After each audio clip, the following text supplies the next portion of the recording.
జ్ఞానుగ్రహం అంత గొప్పది.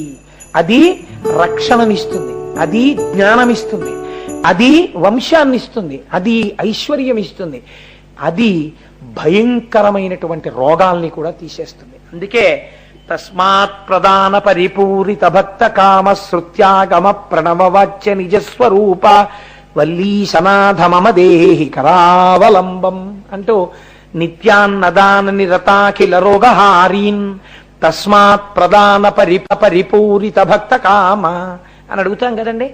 రోగములను కూడా ఆయన తీసివేయగలడు. ఆయనని నమ్మి నమస్కారం చేస్తే పిల్లలు పుట్టడం కాదండి, మహాపురుషులే పుడతారు. అయితే ఒక్కటి గుర్తుపెట్టుకోండి, ఎవరో చెప్పారని చేసిన వాళ్ళకి అలాంటి అనుగ్రహం కలుగుతుందని నేను అనలేను. ఎందుకు చెప్తున్నానో తెలుసా అండి ఈ మాట?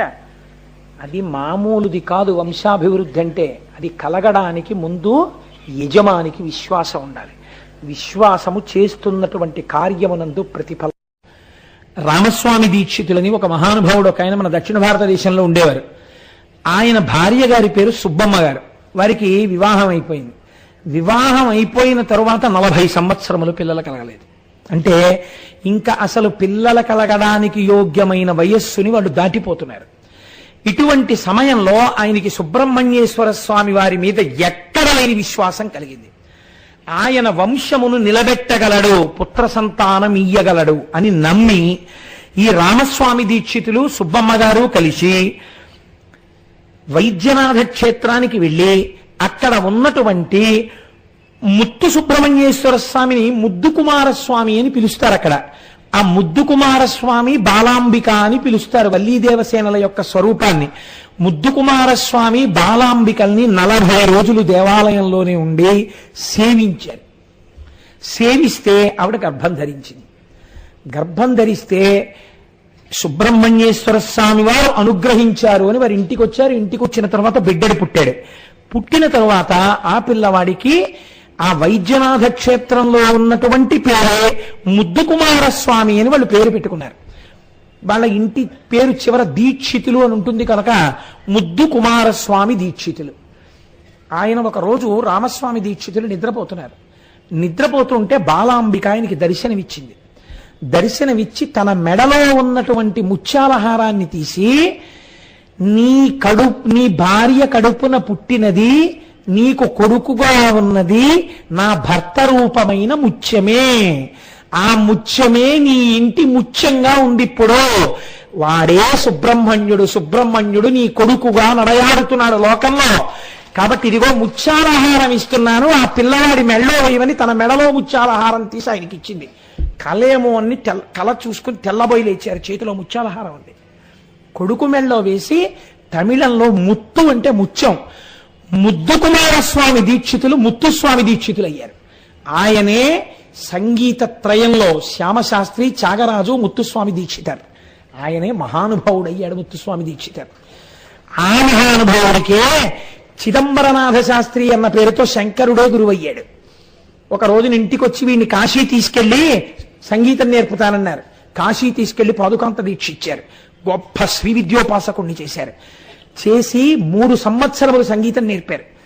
నేర్పి సమస్త మెళకువలు నేర్పిన తర్వాత ఎరా నాన్న ఇంటికి వెళదామని అడగమే అన్నారు. అంటే ఆ పిల్లవాడు అన్నాడు, రోజు గంగా స్నానం, ప్రతిరోజు విశ్వేశ్వర దర్శనం, ప్రతి క్షణం గురుపాద సేవ. ఇంకా నాకు మళ్ళీ మా ఊరు ఎందుకు కావాలి గురువు గారు? ఈ 3 చాలవా నా జన్మధన్యం పొందడానికి? నన్ను వెళ్ళిపోమ్మని అనకండి అన్నాడు. ఏమి గురుభక్తిరా నాన్న, నువ్వు నాతో రా అని గంగ ఒడ్డుకి తీసుకెళ్లారు. గంగ ఒడ్డున నిలబడ్డారు.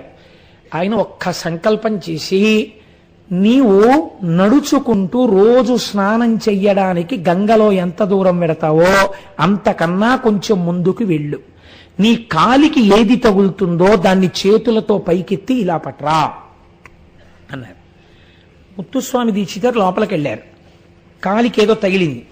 తగలగానే వారు చేతులతో పైకెత్తారు. అదే ముత్తుస్వామి దీక్షితర్ చేతిలో ఉన్న వీణ గంగలో దొరికింది ఆయనకి. అమ్మవారు అనుగ్రహించింది ఆ వీణ. ఆ వీణ తీసుకొచ్చి గురువుగారి పాదాల దగ్గర పెట్టి నమస్కరించారు.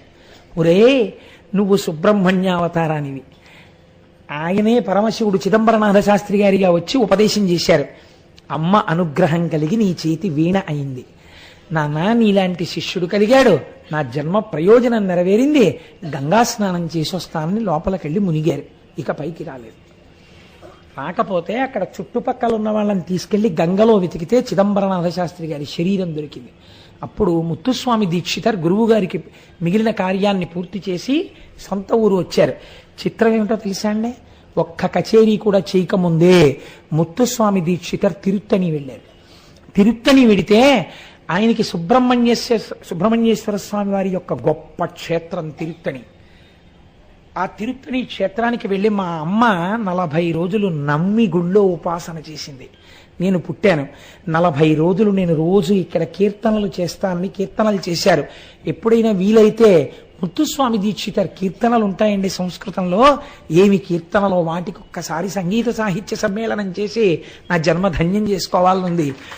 ఆ ముత్తుస్వామి దీక్షితర్ మహానుభావుడు ఒకానొక ఆ తిరుత్తనిలో కూర్చుని కీర్తనలు చేస్తూ ఆ కీర్తన పాడుతూ పరవశించిపోయేలా కళ్ళు మూసుకొని కూర్చుంటే ఒక వృద్ధ బ్రాహ్మణుడు వచ్చి ముత్తుస్వామి దీక్షితర్ అని పిలిచారు. పిలిస్తే ఆయన కళ్ళు విప్పి, ఎవరు వచ్చిన వాడు నా పేరు ఎలా తెలుసని కళ్ళు విప్పారు. పరమతేజోమూర్తి అయినటువంటి వృద్ధ బ్రాహ్మణుడు. అసలు ఆయన్ని చూసి మీరెవరని అడగలేకపోయారు. ఆయన ఏది నోరు తెరు అన్నారు. నోరు తెరిచి కళ్ళు మూసుకో అన్నారు. కళ్ళు మూసుకున్నారు. నాలుక మీద ఏదో వేశారు. వేసి ఏం వేశాను అని అడిగారు. పటికి బెల్లం అన్నారు ముత్తుస్వామి దీక్షితారు. కళ్ళు విప్పు అన్నారు. కళ్ళు విప్పారు. లేడా వృద్ధ బ్రాహ్మణుడు. ఆయనే సుబ్రహ్మణ్యుడు. సుబ్రహ్మణ్యుడే వృద్ధ బ్రాహ్మణ రూపంలో వచ్చి సమస్త సంగీత విద్యని ముత్తుస్వామి దీక్షితారు నాలిక మీద పటికి బెల్లం రూపంలో వేసేశారు. ఆ వీణ పట్టుకుని ముత్తుస్వామి దీక్షితారు పాట పాడితే ఇక తిరుగులేదు. ఎన్ని సన్మానాలు వెంట పడిపోయారు కదండి ముత్తుస్వామి దీక్షితారు వెంట. ఐశ్వర్యమునందు ఆయన మమేకం కాలేదు.